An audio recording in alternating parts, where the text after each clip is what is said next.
millions of superclusters that make up the observable universe. Now, let's assume for a moment that we have a glorious future. Humanity becomes a Type 3 civilization, does not get wiped out by aliens, and develops interstellar travel based on our current understanding of physics. In this best-case scenario, how far could we possibly go? Well, the local group. It is the biggest structure that humanity will ever be a part of. While it is... No. The local group is not the farthest we'll be able to travel to. Alright everyone, welcome back to Cody's Lab. So, I probably won't publish this video, or maybe I will, I don't know.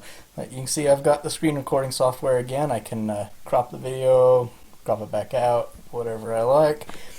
Now, I've got a bit of a problem with this video. You see, the number that he gave without any references or calculations, I say he, but it's a group of people, it's just wrong. That's not the farthest we can go. I made a comment about it, right after the video was published, but you see, normally when you make a comment on a video, even if there's several thousand comments, it'll push yours to the top so you can see how it did. But that comment is gone. There is no comment that I've made on this video. At least none that is still there. Now, if we go over to the most recent video, which they mention it again that we can never leave the local group, 0.0001% of the observable universe. And I made this comment here. It's like, we'll absolutely leave the local group. I'm a little bit upset because they didn't correct themselves. I got the number wrong here, but I correct myself down here. And I go down, and people really don't understand how wrong it is.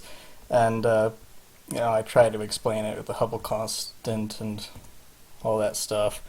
I figure that we can travel around 500 million light years. Now, this comment stopped growing. Like, it stopped getting likes. 245, that's pretty respectable. That's kind of what happens when you're a popular person commenting on another channel. But if I go over here, so I've got the incognito mode so that the YouTube's doesn't realize that I'm, it doesn't push any comments to the top in particular. And we go down, so I'm not the first comment, I'm not even the fifth comment, but you see that comment should be ranked right around here, and it's not. And in fact, you scroll all the way down, and my comment is not visible. And click show more, end, show more,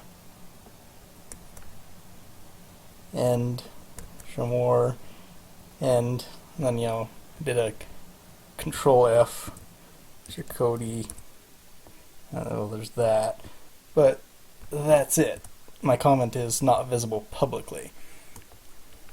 So they've seen the comment and then hit it. like maybe they haven't figured out that they're wrong and now they maybe do, but I find it kind of hilarious. They didn't want to reply and acknowledge that I am saying something counter to what they said. So yeah. So let's go over exactly why I think they're wrong. So we go into the list of nearest galaxies. You can see most of these nearest galaxies are in the local group. Surprise, surprise. Go down to the one that's outside the local group. So M94. So that's the inner edge of that group of galaxies. So that's a different galaxy group. They're not gravitationally bound to us. They're 2.13 megaparsecs away. Go down. So we're officially in the M94 group, and they're about 2.5. So let's go out to, let's be generous and say about 3 megaparsecs, and we're totally outside of the local group of galaxies. So if we go into Hubble constant, you'll figure how far that would be. The initial value, so maybe they used this number for their video, I don't know. So we're on the Hubble constant here. 55, and I think the current number is something closer to 77. The Hubble constant is known. It's I know I use Wikipedia quite a lot here. By the way, if anyone has the permissions to edit, big pages like this, can you fix this? Boiling in a beaker at room temperature. No, it's not at room temperature. It's at liquid oxygen temperatures. But anyway, if you go out 1 parsec, you're 77 kilometers per second recession velocity. No. So 77 times 3, that gives us 231 kilometers per second that the galaxies are receding away from us, and that's faster than gravity can pull them back. Now, is that a speed that we could achieve? Absolutely. Even with modern, technology that we could build. So this is the nuclear pulse propulsion here, which we could theoretically build if it weren't for the test ban treaty. Now, the Project Longshot, they could get a velocity of 13,000 kilometers per second, or 4.5% of light speed. Now, that's quite a bit more than 231 kilometers per second. It's, let's see, 10 times more, 100 times more. It's on the order of 100 times more.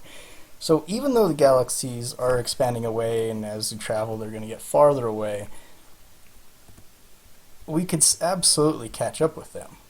It's not until you get way out into the gigaparsec range where you'd start having trouble catching up to them even with advanced technology.